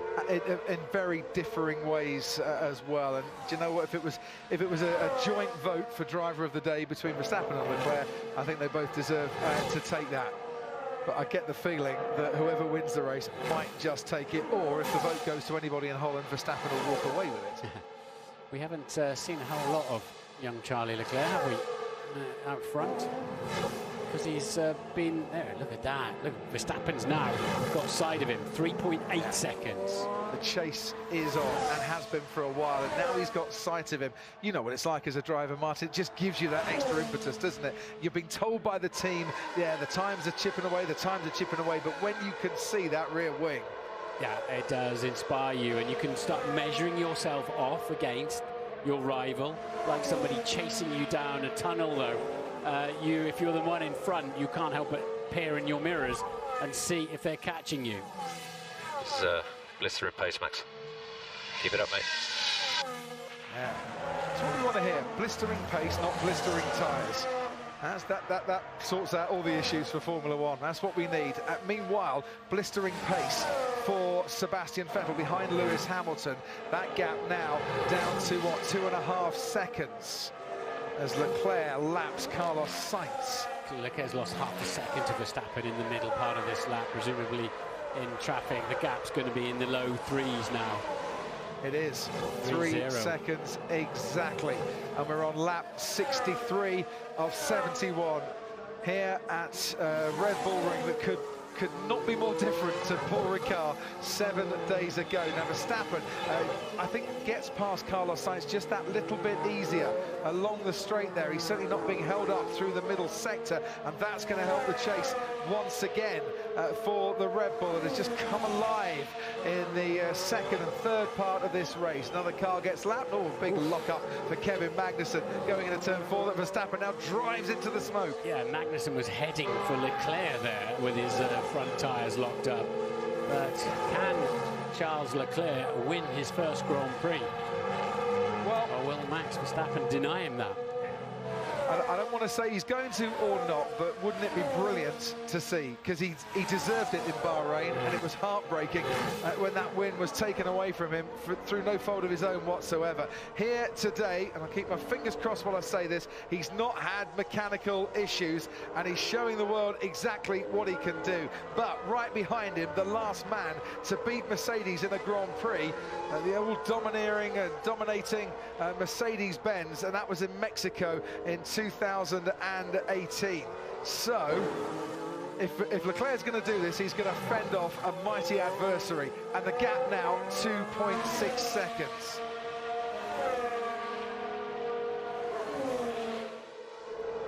And there, Xavier Marcos Pedros, the race engineer for Charles Leclerc, and I would imagine as tense and as nervous, and probably more so than the man sat in the cockpit in that Ferrari. 3 lots of traffic coming up, including Verstappen's teammates. Can Pierre Gasly play a part in this? And we'll talk about why Pierre Gasly could well be lapped by his teammate by the end of the race, long after this race is finished. But could Gasly just play that supporting role to allow his teammate a lunge on the last lap? Surely Ferrari have to fear something like that happening, Martin, for a team that like to have all the bases covered. Yes, but Gasly is duty-bound to get out of the way, certainly within 3 blue flags at the worst. This is a nice, easy pass of a back marker for Verstappen and DRS for good measure. And that gap is now 1.9 seconds between Leclerc and Verstappen, and it's about the same gap between Hamilton and Vettel as well. Paul di Resta at Sky Race Control. Yeah, and Gasly's just been given the message. Leclerc within 2 seconds. Verstappen's within 2 seconds. Leclerc coming up behind you. Martin Brundle, I think you've got to head off to the podium. Do enjoy the walk down there, and do enjoy talking to what could be the second youngest podium in Formula One history at 24 years and 156 days. They can see this battle unfolding in front of their very eyes, and they have done for quite a few laps now. The gap, 1.2 seconds between Leclerc and Verstappen. He's had it, not easy, Paul, for so long, but he's been in control for so long, Charles Leclerc. Now he's got to switch his mindset to a completely different zone, because it's all about defence from here on in. It is all about defence, and there's Verstappen within a second. He's a 10th outside that DRS, and what Leclerc has to do is get by Gasly. Of course, Gasly's going to give Verstappen the wave by at the crucial point in the lap. Leclerc needs to get it done very early. Well, Leclerc needs to do it, doesn't he, on the run down to turn 4 here. There's the blue lights flashing for Pierre Gasly to warn him that Charles Leclerc's coming, but he's not in a position to get past that Red Bull. So now, Paul, he's got this middle sector where he's going to be running behind one of the Red Bulls. The Red Bull is on rails compared to the Ferrari and especially the Mercedes. Verstappen behind, 1 second. Leave me alone. Charles Leclerc wants to do this his way, and he doesn't want to know what the time difference is, because it doesn't actually matter now. It is Verstappen behind Leclerc. The gap is under 1 second. Charles Leclerc can see him in his wing mirrors. He knows that this has been coming for a while. DRS open. And DRS assistance down the main straights will push Max Verstappen ever closer towards that Ferrari by the time they turn right through the Lauda curve. There are 5 laps to go here at the Red Bull Ring, and it's the Red Bull of Max Verstappen that has got this place absolutely jumping, and he's gaining on the Ferrari, and Leclerc puts that Ferrari in Plan A position to fend Verstappen off. But for how much longer is he going to be able to manage it? On board with Verstappen, running now down towards turn 4. Can he go inside or outside? He's going to have to go round the outside once again. Leclerc makes it very hard indeed. Verstappen, just for 1 fraction of a second, thought he might get him coming out of turn 4. He's going to have to sit and wait. He's going to have to wait another lap, but Max knows tactically where he's quick. He's already past Vettel. Leclerc will be asking for every bit of power he gets in qualifying. You can see the recharge happening there, but Leclerc putting in a decent enough sector here. But Max knows he's got time. He's got time in his hand. He was helped out there by Gasly as well, just to let Max close up at the final stages of the last lap.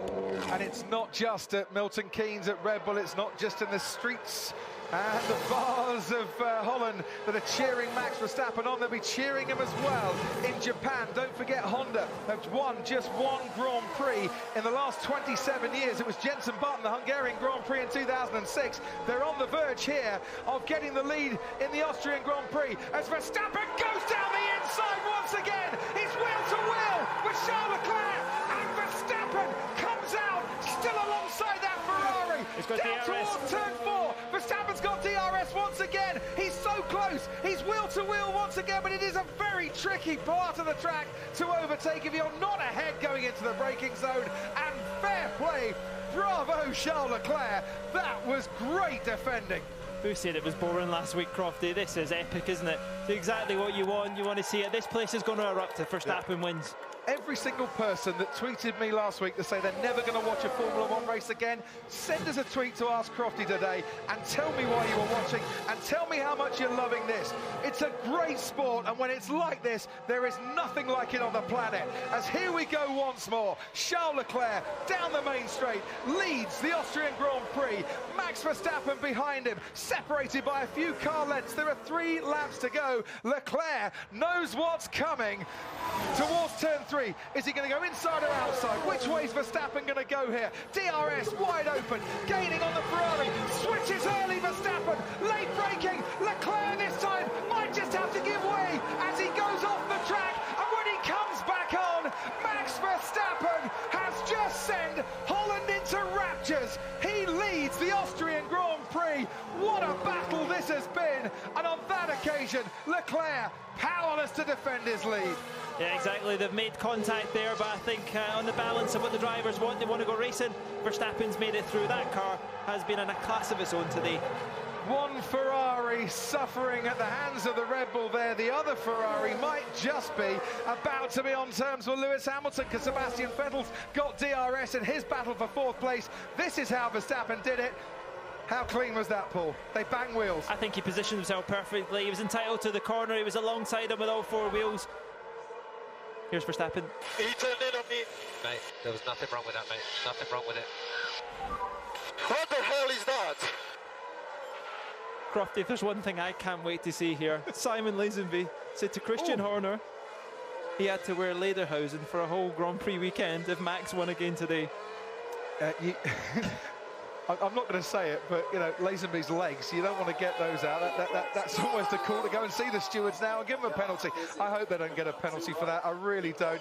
It was cracking racing. Leclerc knew what was coming. In the end, you got the feeling he had to concede there. What are Hamilton and Vettel going to do in these last couple of laps? because Sebastian Vettel might just get the chance as well to get past the Mercedes. As it is, Hamilton's teammate Valtteri Bottas looks comfortable in third place, but Hamilton's fourth place has just disappeared as he locks up. Sebastian Vettel goes past into turn 4, and Hamilton's run of podium finishes is going to come to an end here at the Red Bull Ring this afternoon. He's either won or finished second in every single race so far this season. Today, the championship leader is going to finish behind both Ferraris, one Red Bull and his teammate as well, as the Red Bull that leads this race starts his final lap. Max Verstappen won here last year. He's looking good for a win here. 12 months on, Paul de Resta. What an afternoon it has been, as he's proving it's not where you start, it is where you finish, and anything can be recovered. I can't imagine the celebrations here, Crofty. Honda's first win in however long, like you say, 27 years, on home soil. You've got all the big bosses here. Oh. You couldn't have written a script like this if you'd have tried. You couldn't have imagined the way that he has won if you'd have tried. What a different Grand Prix to last week. What a different Grand Prix. It's brilliant. Never give up. Always have faith, everybody. They had faith. They came here in large numbers, ready for a celebration. And you know what?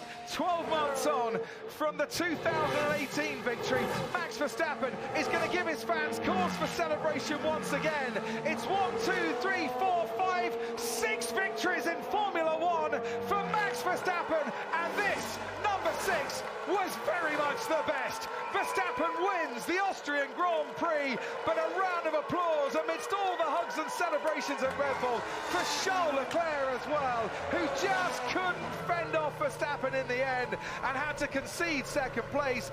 Valtteri Bottas completes the podium positions ahead of Vettel and Hamilton, but guess what? The stewards are now looking at that incident between Charles Leclerc and Max Verstappen. We've got the checkered flag, but it might not be over yet. There was contact. I hope they don't do anything on the balance of racing. That was epic. Max was entitled to the corner at the same time. Where was Leclerc supposed to go? Leclerc, crucially, has stayed within 5 seconds. He has stayed within 5 seconds.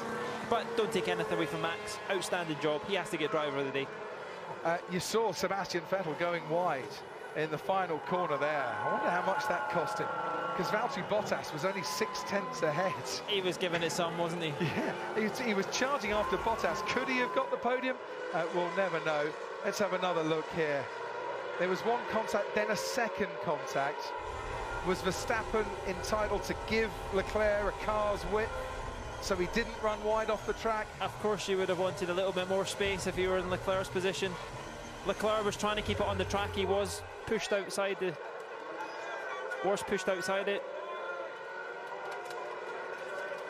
It's going to take some analysing this. I suspect they'll be analysing that a lot. And that, my friend, is 2 in 2. 2 in 2. Absolute class of the field. Awesome. Yeah, it's gone! Yes! Congratulations. Enjoy. Wow, mate. Oh, would have done that after that one. Great job, boys. We're definitely catching them. Good job. Great job all weekend. Max, you drove a mighty race. You are the man. I mean, what a race. We're so proud of you. He's had 3 podium positions in his career taken away from him because of stewards' decisions.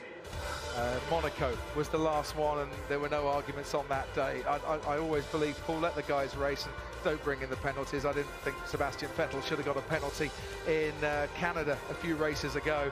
I don't want to see either driver getting penalised for really going for it on a racetrack, and I thoroughly enjoyed that race today, and I'm sure the millions watching around the world did as well. It's what you want to see, but the stewards have a rule book that they have to adhere to.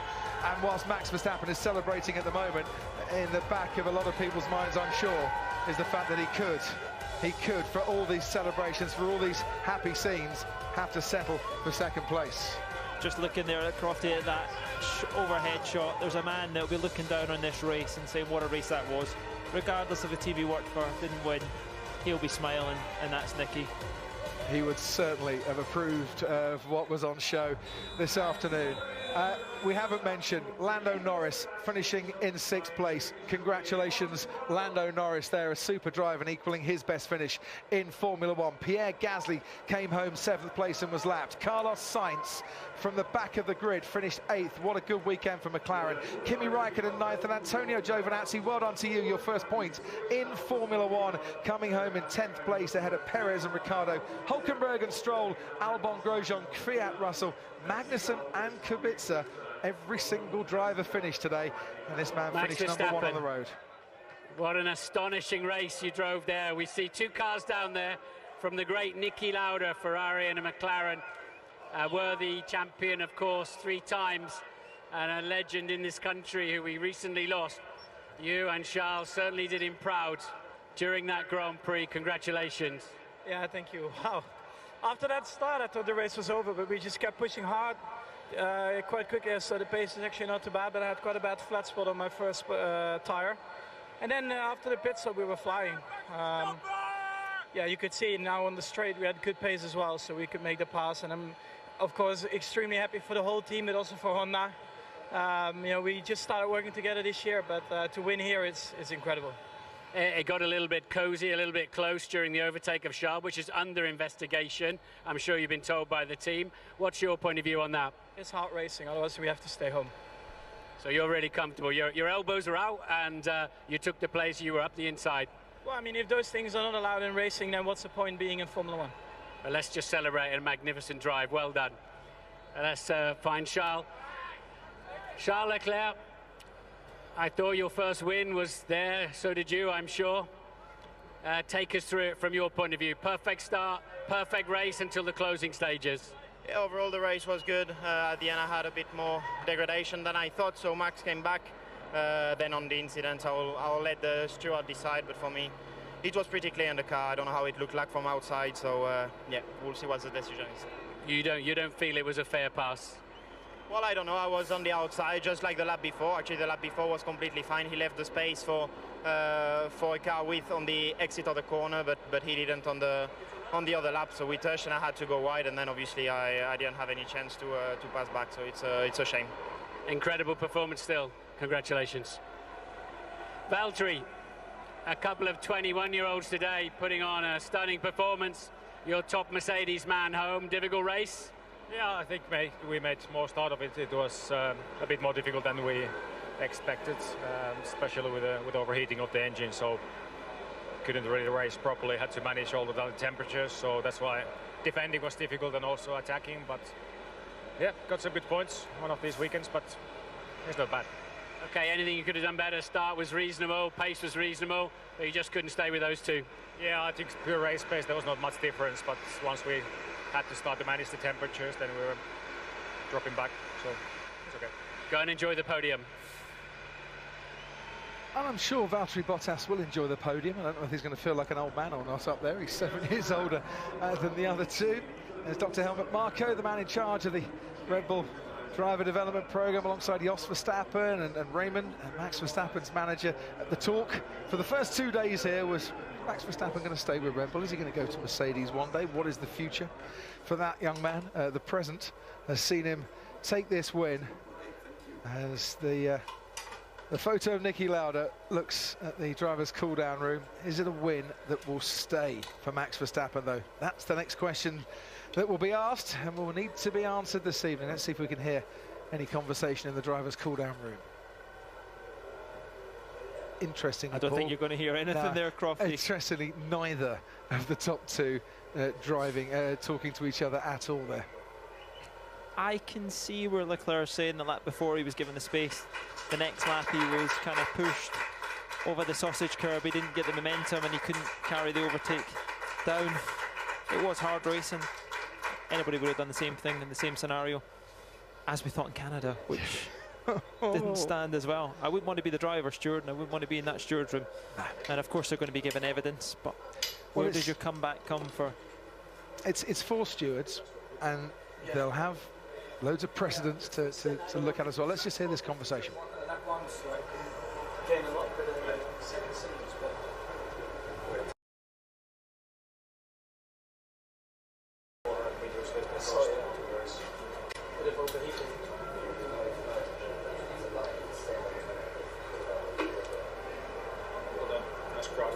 Yeah.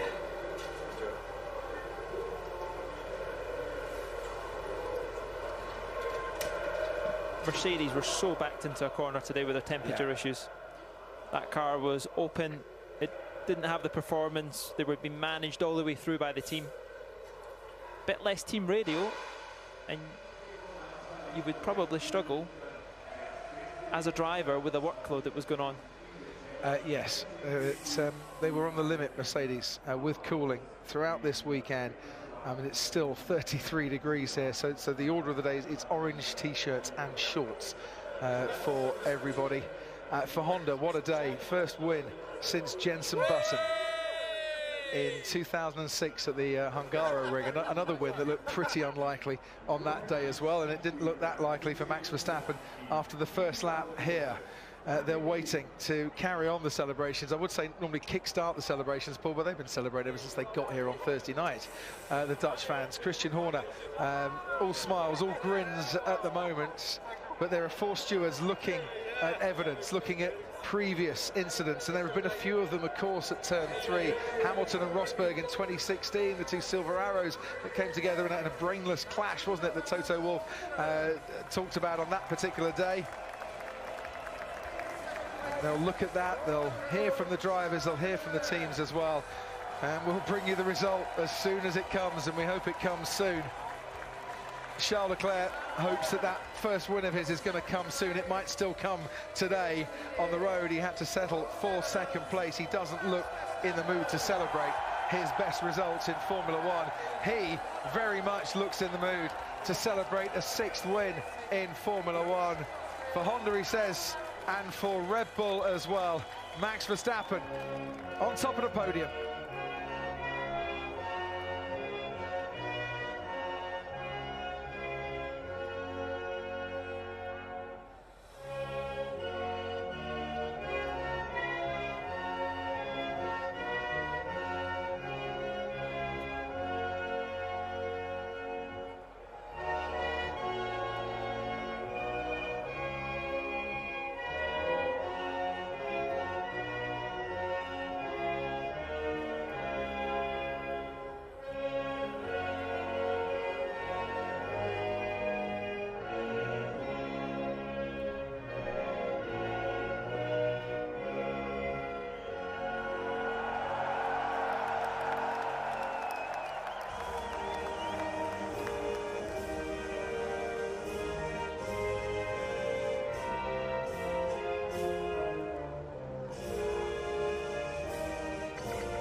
We started with the Austrian Grand Prix before the Austrian national anthem, before the Austrian Grand Prix. We ended it as well.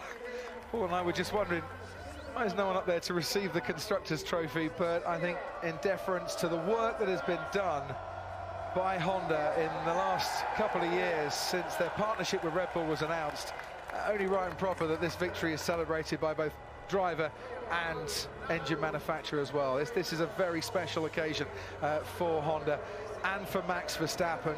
Paul, as the trophies are handed out there, you have to feel for Charles Leclerc. He was 3 laps from his first Grand Prix win. He might still get that Grand Prix win. What does your gut instinct say at this time? Was it worse than what happened in Canada? And you have to say it was as much on balance a similar scenario, and they penalised it, so they have to make a stance and they have to continue with that. I can tell you right now, I would, both sides of it, I want to see a racing like that, and I think it's fair. I can see why Charles left himself in there, because he made it that Max had to do that to gain the position. So they're going to be in there, and they're both going to be given their own evidence. For the time they make a decision quickly. I totally agree. For the time being, Charles Leclerc and Max Verstappen have put on a thrilling afternoon in the sunshine of Spielberg. Mercedes on the podium through Valtteri Bottas. Honda on the podium once again, and winners for the first time since 2006. Charles Leclerc, for the moment, still waiting for his first win. Max Verstappen, they came, they saw, and he conquered. But will that result stand? What an afternoon it's been.